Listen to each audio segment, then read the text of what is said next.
Apa itu China mengenal gamelan itu bukan dari Indonesia, tapi dari Amerika. Iya. Kenapa demikian?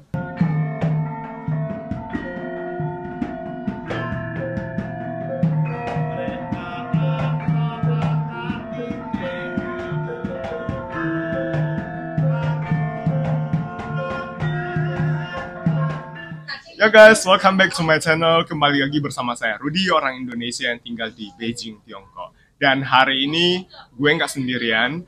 Hari ini kita ada kedatangan tamu spesial, orang Indonesia yang memperkenalkan Indonesia melalui seni. Jadi hari ini kita udah ada Bapak Risnandar di sini, terus ada Ibu Titik, dan Bapak Risnandar ini sebagai dosen gamelan ya di Central Conservatory of Music.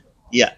Ibu Titik sebagai dosen tari Indonesia, juga di universitas yang sama ya. Iya. Mungkin bisa apa dulu menyapa teman-teman di Indonesia ya? Ya, oke. Halo semua masyarakat di Indonesia yang melihat di channel YouTube Mas Rudy ini. Salam bertemu dengan kami. Ya, nama saya Risnandar. Saya Titik Parmuji. Ya, kami mengajar seni Indonesia di Central Conservatory of Music. Iya. Jadi sebagai informasi ini merupakan salah satu perguruan tinggi musik unggulan di Tiongkok ya. Dan setahu saya sudah melahirkan begitu banyak musisi terkenal, termasuk juga ada artis yang dulunya memang merupakan lulusan dari sana. Iya. Ya benar ya. Iya, jadi perlu kami informasikan bahwa Central Conservatory of Music itu merupakan sekolah seni, sekolah seni yang number one di China. Mungkin stratanya, mungkin kalau di universitas ya itu setara dengan Peking. Wow, luar biasa. Jadi cukup berbangga dan berbahagia seni dari Indonesia, terutama gamelan dan juga tari Indonesia bisa masuk dalam mata kuliah reguler di sekolah tersebut.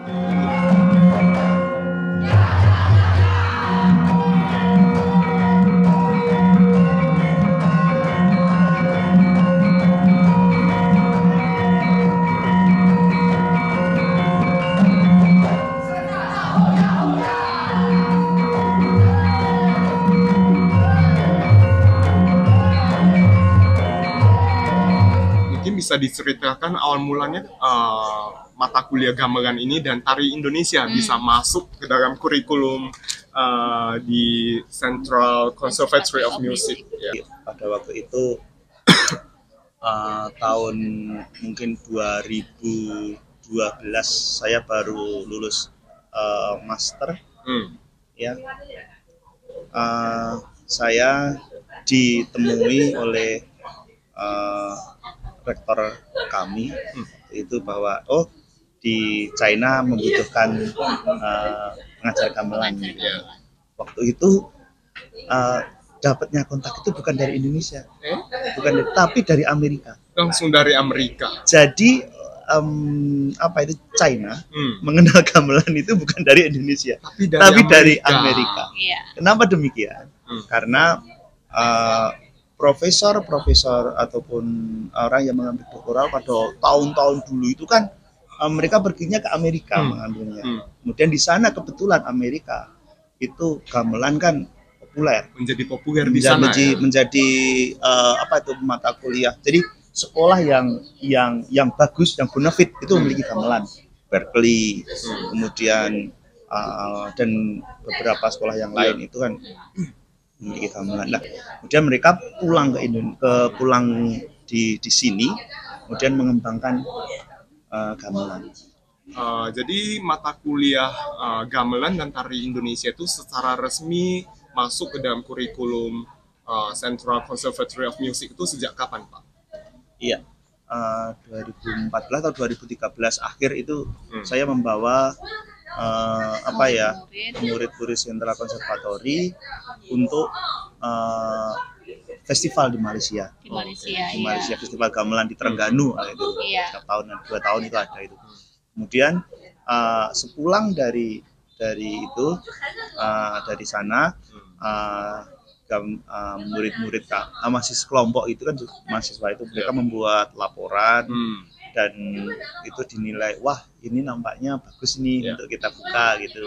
Kemudian kami membangun komunikasi relasi profesor saya di sentral juga cukup banyak.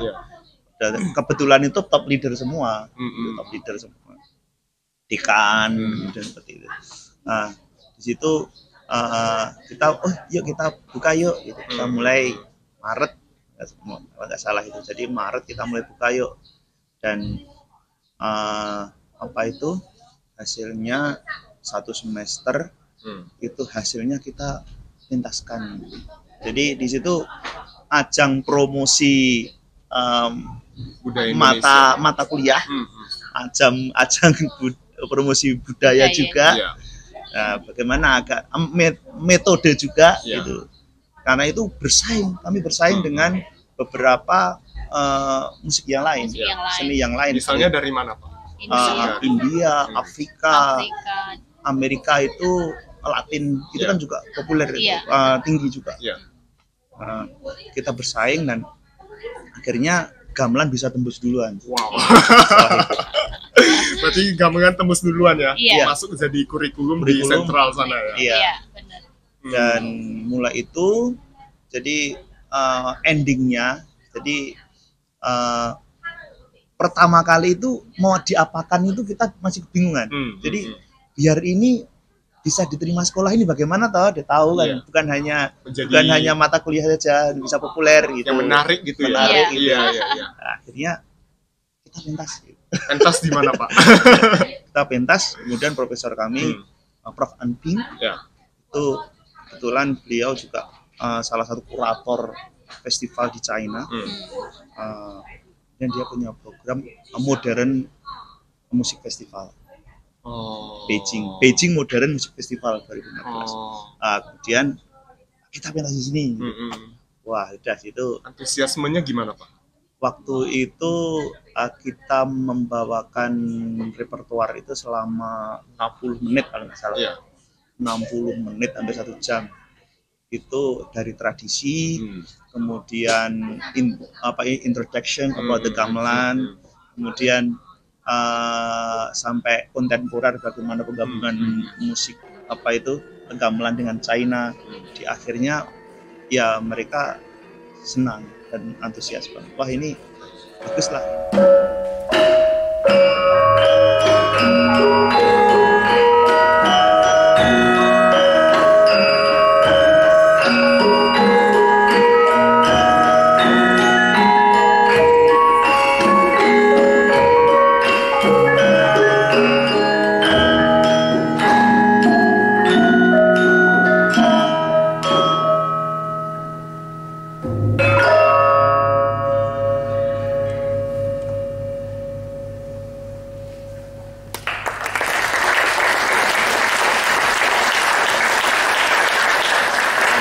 Ini hasilnya dievaluasi, kemudian next semester mereka sudah buka untuk program jangka panjang.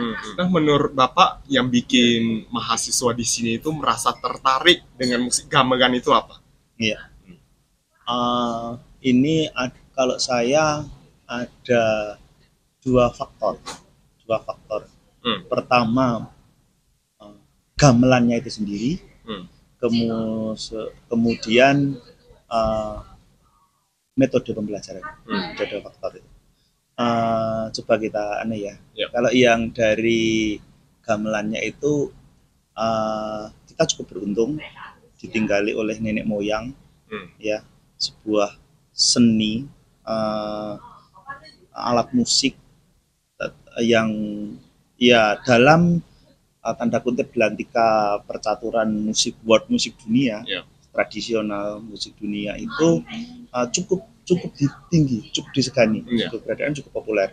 Kemudian di Eropa, di Amerika. Iya, di Eropa. Jadi bukan dari sisi secara musikal saja, tapi dari sisi keilmuan, ya kan juga sudah begitu populer.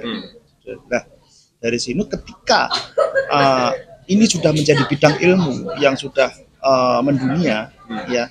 Kemudian otomatis yang China, kebetulan China agak belakangan. Ada beberapa faktor dan itu baru mulai tahun mungkin 20 atau 10 tahun yang lalu gitu ya. Mungkin 20 tahun lah. 20 tahun terakhir iya. Kemudian dengan hadirnya gamelan-gamelan yang di Amerika dan sudah populer, kemudian mereka juga tertarik mulai di situ. Dan ketika mereka mempelajari, ternyata ini gitu. Mereka justru mempelajari musik Indonesia, musik gamelan tuh di Amerika, di luar negeri dulu ya, bukan di Indonesia sebenarnya. Iya. Saya pun mengenalkan ini gamelan Bali, gamelan Sunda, gamelan Jawa ini baru mungkin 2-3 tahun ini baru mulai cingcu mulai jelas ya. Iya, mulai bahasa jelas. Mandarinnya keluar juga nih, kan ada kelamaan di Tiongkok nih ya kan. Bisa dimaklumin, saya kadang juga begitu Pak. Iya. Sampai sekarang antusiasme murid di sini seperti apa? Dan tiap tahunnya berapa jumlah murid yang mahasiswa diajari Bapak dan Ibu? Iya. Kamu apa saya? Bapak aja. Jadi kami ada 3 kelas setiap tahunnya. Jadi setiap semesternya ada 3 kelas. Beginner itu untuk S1. Kemudian beginner untuk S2 dan S3 ini jadi 1 kelas. Oke. Kemudian beginner kan 2 kelas. Kemudian ada 1 kelas itu senior. Senior ini gabungan dari S1 dan S2. Oke. Ya. Jadi di gamelan juga demikian, di tari juga demikian. Jadi kami ada 6 kelas. Ada 6 kelas setiap semester.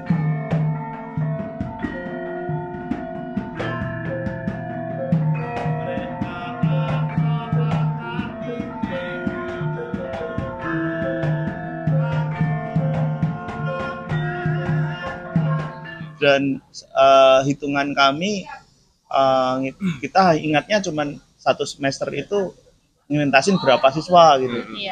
Itu yang terakhir itu di semester kemarin kemarin itu kita mentasin 100 berapa ya, 120 atau 100 berapa itu agak lupa itu. Jadi pentasnya di sekolah, pementasan di sekolah gitu ya? Seperti ujian gitu mungkin? Iya, jadi di akhir semester kita membuat ujian ya. Ujian akhir semester.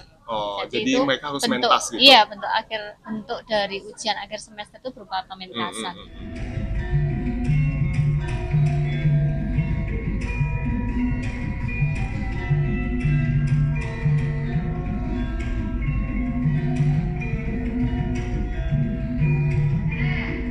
Jadi ada satu hal yang membuat siswa-siswa atau orang China bisa menikmati ataupun mau mempelajari kesenian kami. Itu pertama itu juga dari metode itu bagaimana kita bisa mendekatkan dengan psikologi siswa-siswa sini. Kalau kita beri terlalu mudah juga bosan. Kalau kita beli terlalu rumit juga mereka nggak bisa nangkap. Jadi kesulitan terus dia akhirnya jadi malas. Pendekatannya pendekatannya harus menarik dan sesimpel mungkin berarti.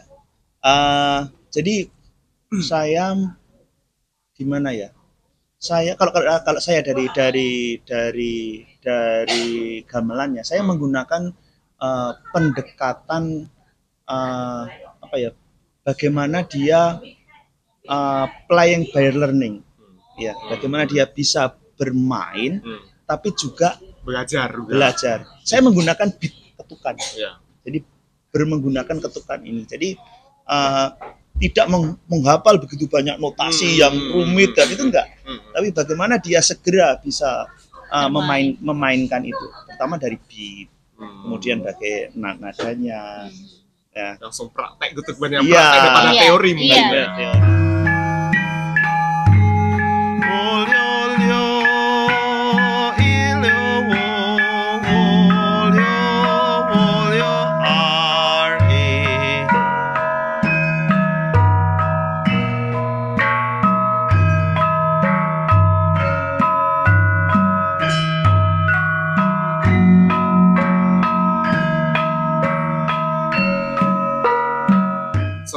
sepengetahuan saya ya, Iya. mungkin anak muda zaman sekarang udah mulai melupakan atau kurang tertarik dengan seni musik tradisional seperti gamelan. Iya. Bagaimana Bapak melihat hal seperti ini? Sedangkan di luar negeri itu sekarang itu mulai populer sebenarnya, dinikmati oleh orang luar negeri juga. Di bidang apapun ya, di bidang apapun, di tengah situasi kehidupan global sekarang ini pasti semua negara ataupun semua daerah mengalami hal-hal yang sama. Kemudian sekarang kita tidak bisa menyalahkan atau generasi kita kok nggak seneng itu. Mereka taunya taunya ya bangun tidur udah sekarang itu apa, gadget, ada YouTube, sosial media itu. Nah, makanya kita harus berevolusi.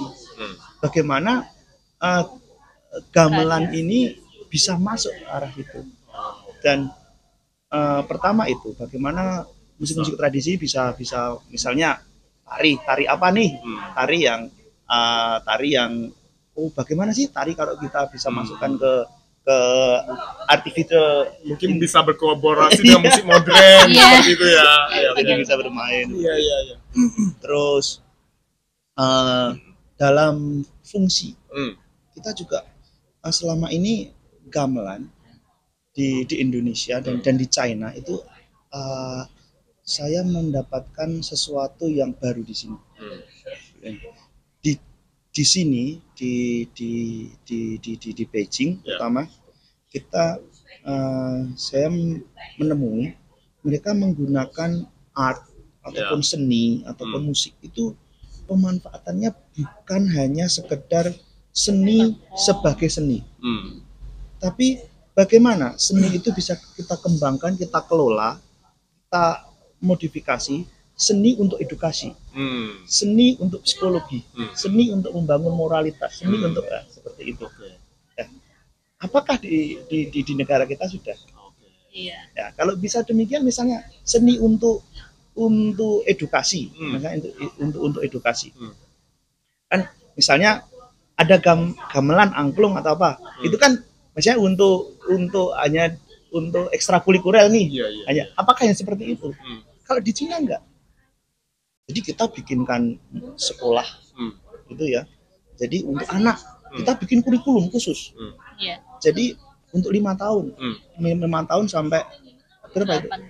10 tahun. 5 sampai 12. Iya. Jadi SD sampai SMP itu satu kurikulum. Nah di situ kita berlatih musik. Itu bukan untuk musiknya, tapi untuk melatih gerak interaksi motorik otak kiri otak kanan. Oke. Sampai sejauh itu.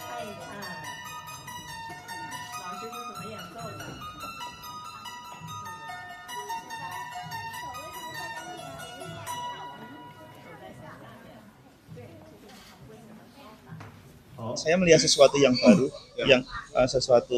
dan saya melihat dari sisi keilmuannya, kemudian dari sisi function of art-nya sendiri, kemudian future-nya, itu gamelan ada tempat baru, lubang baru yang ini nanti ketika kita bisa masuk, kemudian kita secara fungsi kita kembangkan, dan juga itu ada peluang yang besar mungkin ya. yang bermanfaat untuk gamelan itu sendiri, kemudian untuk masyarakat China itu sendiri, dan juga kemudian ya juga untuk adik-adik saya yang menggeluti gamelan di Indonesia, semoga nanti bisa membawa mereka ke sini. Mungkin udah sempat mementaskan seni gamelan di beberapa tempat Tiongkok ya. Mungkin yang paling berkesan atau yang skalanya cukup besar tuh seperti apa, Pak?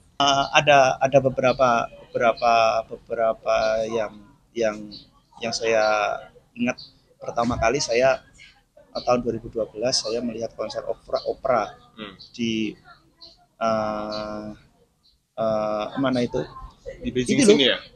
Telur itu loh, telur. Oke, itu namanya apa? Tajuan, bahasa Indonesianya bahasa apanya apa ya? NCPI, National Konser lupa. Iya, konser hall nasional yang bentuknya seperti tegur tuh ya. Iya. Itu saya suatu saat saya harus pentas di situ.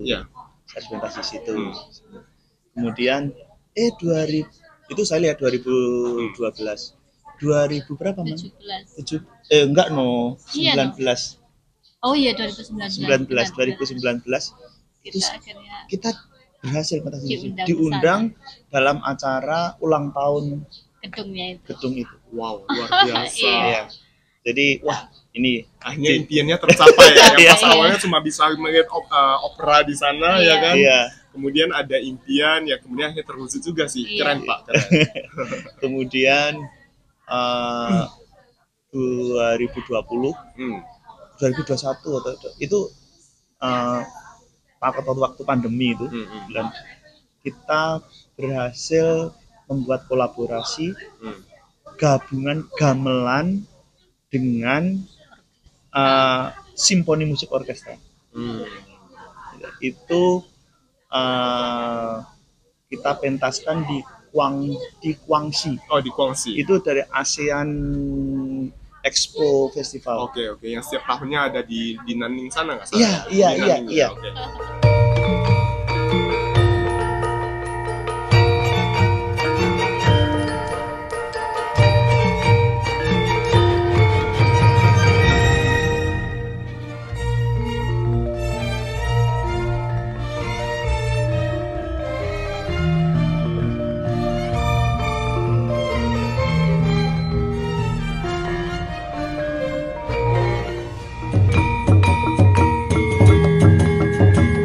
Ya terakhir Pak, ini pengen tanya nih, udah lama tinggal di sini, suka dukanya kira-kira apa gitu loh? Kayak betah banget di sini ya kan?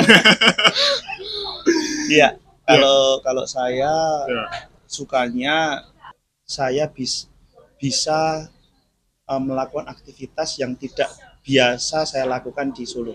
Misalnya, Jalan kaki. benar, ini setuju banget ya. Naik sepeda, Ya, naik sepeda. Kemudian saya tidak perlu beli mobil. iya benar. Mana-mana transportasi yang umum, mudah Iya. sekali. subway, bus, Subway, semuanya ya. Pergerakan manusia, pergerakan publik.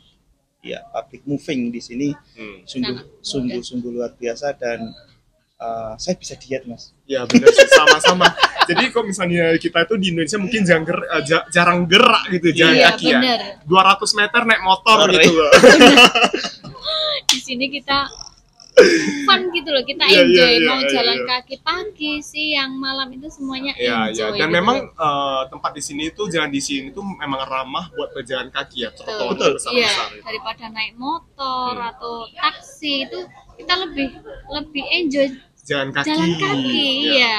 Sepeda itu kita bisa menikmati kayak alamnya kanan kiri, terus itunya enak lah di sini. Nah, tadi itu dari sisi sukanya mungkin. Mungkin ada dukanya seperti apa? Kalau dukanya Saya nggak mau mesti dari duka. Kita belak-belakan aja. kalau apa-apa. dukanya mesti dari Dukanya- apa itu, dari ibu ya, seorang ibu yang meninggalkan anak itu dukanya di situ. Oh, jauh Cuman da- itu jauh ya, dari jauh anak. dari anak. Iya.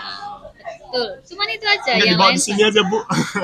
ya itu kita persiapkan sekolahnya di sini. Sebenarnya di sini tuh saya menyiapkan program doktoral, Mas. Hmm. Jadi untuk menembus untuk menembus persaingan secara keilmuan, ya secara keilmuan, betapa saya melihat perlunya doktoral di sini dan saya berharap saya sudah menyiapkan HSK 5, kan harus HSK 5. Ya, ya. Masuk Itu doktoral. Minimal HSK 5. Iya, Ya. benar. Saya kemarin itu ujian baru dapat 130. Masih jauh banget, masih kurang Kalau nggak salah- 50. Oke. Nah, ini kan udah mau HSK 5 ya berarti ya kan? Iya. Nah, sebagai penutupnya mungkin bahasa Mandarin, Pak, ini. Kasih ujian dulu gitu. Oh, Ya. Apa ya? Ya. 你好，大家好，我的名字是 Risnandar，现在我在北京，我们现在跟Iya, Rudi.